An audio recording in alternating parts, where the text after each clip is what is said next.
Imagine a platform that actively tries not to notify you when they post new content.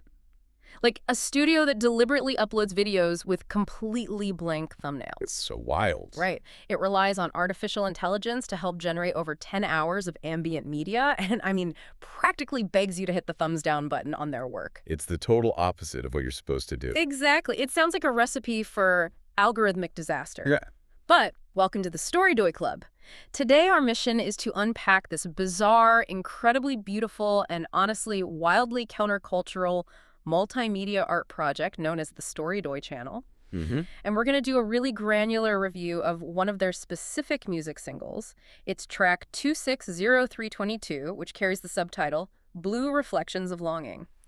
It really is a fascinating inversion of, well, everything we're taught about surviving on the modern internet, right? Okay. To really understand what Storydoy is doing, we have to look at the foundational text that explains their whole studio philosophy, and then kind of pair that with the actual output, like the deeply poetic lyrics Yeah. and the sonic architecture of that specific track. Right. And to really ground this for you, the listener, because, the concepts can get a bit abstract, Okay. I want you to imagine walking into a massive, echoing modern art gallery. Okay, picture it. The walls are just completely blank screens.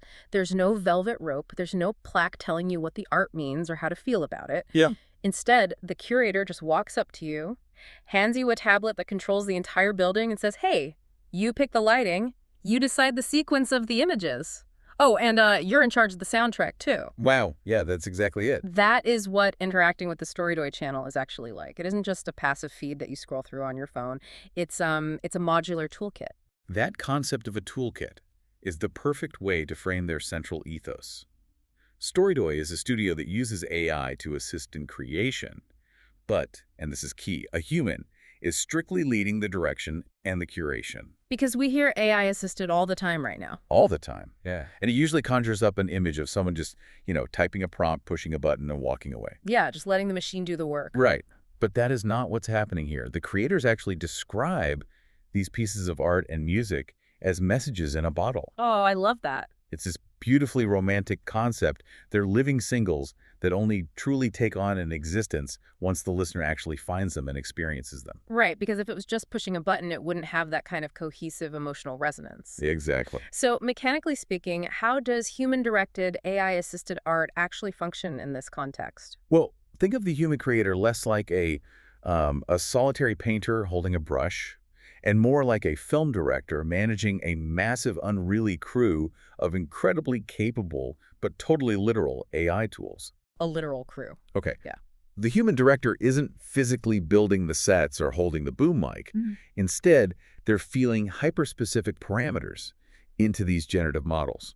They might dictate the exact BPM of a drum loop, or like the precise hexadecimal shade of blue for a visual background. And the AI just spits out options. Right, the AI generates hundreds of variations, and honestly, most of which are just noise. Yeah. The human's actual art is in the editing, cutting away the noise, combining elements, and finding the actual emotional core, because the director is the only one who knows what the final piece is supposed to actually feel like.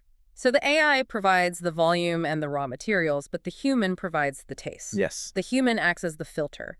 And what they are filtering for is incredibly specific. Like Storydoy isn't just making generic lo-fi beats to study to. Definitely not. They are conducting active studies on texture, color, light, landscapes, and seascapes. But the craziest part to me is that they are doing studies on deep, highly complex emotional concepts. One of the examples in their foundational text is trying to capture, and I quote, the feeling of looking into the eyes of someone that loves you. Which is just a monumental challenge to translate into an audiovisual format. Like, how do you quantify that feeling? Right. What does that look like? Is it a slow-moving, warm amber hue that pulsates slightly on the screen? Or is it a specific frequency of an acoustic guitar? The channel is essentially designed to be a standalone streaming platform operating within YouTube to test these exact questions. It's wild. Yeah. The playlists function as both a catalog, where you can browse their inventory of emotional studies, and as a concert. And this is where that modular toolkit idea comes back in. Because before we review this specific song, 260322, we really need to understand the unique vessel it arrives in. Absolutely. Let's talk about the physical reality of experiencing this in your living room. You can hit play on a full gallery of art and just let the native music wash over you. Or you can take individual singles and build custom playlists for your own physical spaces. Precisely. You can pull up one of their evolving ambient visual landscapes on your TV, turn the volume of the video completely off, and then play your own personal soundtrack. Wait, really? Just mute it. Yeah, maybe put on a jazz record, or maybe this podcast, or, well, this deep dive, right? Or even heavy metal, and you just let the visual images change the atmosphere of your room while your own audio plays. That's so cool. They explicitly designed this art to be malleable. It's meant to adapt to whatever space you are currently occupying. Okay, I have to jump in and push back on this a little bit, though. Go for it. I mean, I love the idea of democratizing the art and giving the viewer control.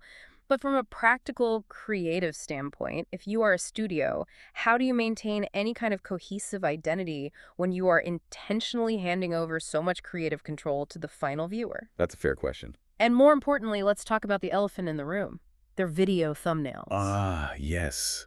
The thumbnails. They leave their video thumbnails completely blank of text. There's no title on the image, just the raw art. On a search-driven platform like YouTube, isn't that just algorithmic suicide? How does this not just get totally lost in the void? It's a very fair critique. Mm. I mean, if you play by the standard rules of the internet, yes, it's digital suicide. But it brings us to the brilliance of their naming convention, which kind of explains their entire philosophy. Okay, lay it on me. They use what they call a fingerprint naming system. Tracks are named sequentially by year, month, and day. So 260322 is just a specific date stamp. It means March 22, 2026. Oh, I see. Year, month, day. 260322. Exactly. By stripping away all the bold text from the thumbnails and using these cold numerical dates for titles, the studio is intentionally removing prescriptive bias. Prescriptive bias meaning like telling the audience how they are supposed to react before they even hit play. Right.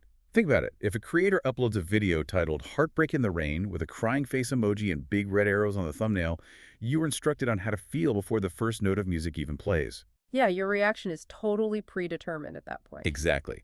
By refusing to do that, Storydoy allows the art to simply exist as a raw, time-stamped moment. It's a pure canvas ready for your interpretation. So they're trading viral reach for authenticity? Yeah, it might sacrifice some viral searchability, but ironically, it makes their identity as a studio incredibly distinct.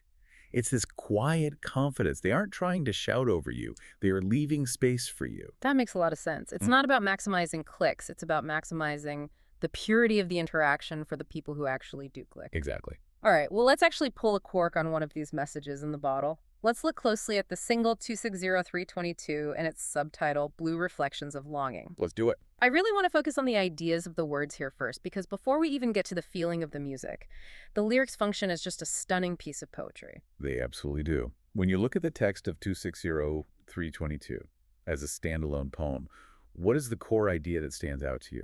To me, it is this incredibly rich cross-cultural tapestry. It takes these massive global styles and blends them together to explore the concept of human connection. Like, if you look at the musical imagery referenced in the lyrics, it's staggering. We are transported to the hills of Andalusia with the fire of a flamenco echo.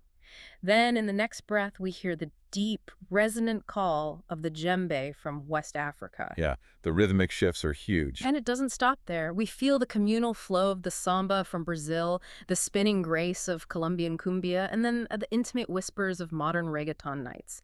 I mean, it's spanning continents and centuries within just a few stanzas. And it's crucial to note that those global references aren't just thrown in there for, like, exotic flavor. They are the literal architecture of the poem's theme. Right. The lyrics are painting a picture of ancestry. They ask these really probing questions like, is your dance like mine tonight? When the stars entwine in a flamenco flight, do we sway to the pulse of a shared heartbeat? I love that line. It's so good. The poetry uses the vast, diverse rhythms of the globe to represent the sheer noise and scale of the human experience. Yeah. And yet the narrator's looking for a singular, intimate connection within all of that global noise. That's beautifully put. Finding the micro inside the macro. Yeah. Reading these lyrics feels like flipping through a musical passport. The studio takes the broad, sometimes very impersonal category of world music and uses it as a very intimate, literal map to navigate a relationship. The literal map, yeah. There's a specific line where the narrator says, "Your heart beats a compass that guides me in this space." So you have all these ancestral flights and fables flowing like streams around them. You have fierce tangos and bittersweet melodies swirling in the background. But there's an anchor. Exactly. The center of gravity, the actual compass navigating all that history, is just the warmth of this other person's gaze. But, if we connect this to the bigger picture of what Storydoy is trying to achieve with their AI-assisted, human-curated toolkit mapping, the ideas is really only half the journey. Right, the passport isn't the trip. Exactly. Reading the passport is entirely different from actually taking the trip. You've outlined the ideas beautifully, but the words on the page are just the map. The layered value woven into the actual music is entirely about the feeling. Right. Because poetry without the underlying feeling is just an instruction manual. You can list all the instruments in the world, but if it doesn't move you, it fails. Completely. So if we look at the music and the text together, how does the emotional arc of this track actually progress? It has a very distinct, vulnerable progression that kind of mirrors the anxiety of human connection. It starts in a state of twilight longing. Twilight longing. Yeah, the opening lines place us in a twilight soft embrace where shadows play. The melodies themselves are explicitly described as bittersweet. There's a very tentative, almost nervous nature to the beginning of the track. Yeah, it's hesitant. Right. The narrator keeps asking these questions. Is your dance like mine tonight? Is your song like mine tonight? Is our laughter a tango fierce and bold? Or a soft serenade of stories untold? They are desperately searching for alignment. I instantly recognize that feeling. It's that nervous energy at the very beginning of a new relationship. Or even just a deep conversation at a party with a stranger. Oh, for sure. You're putting out feelers.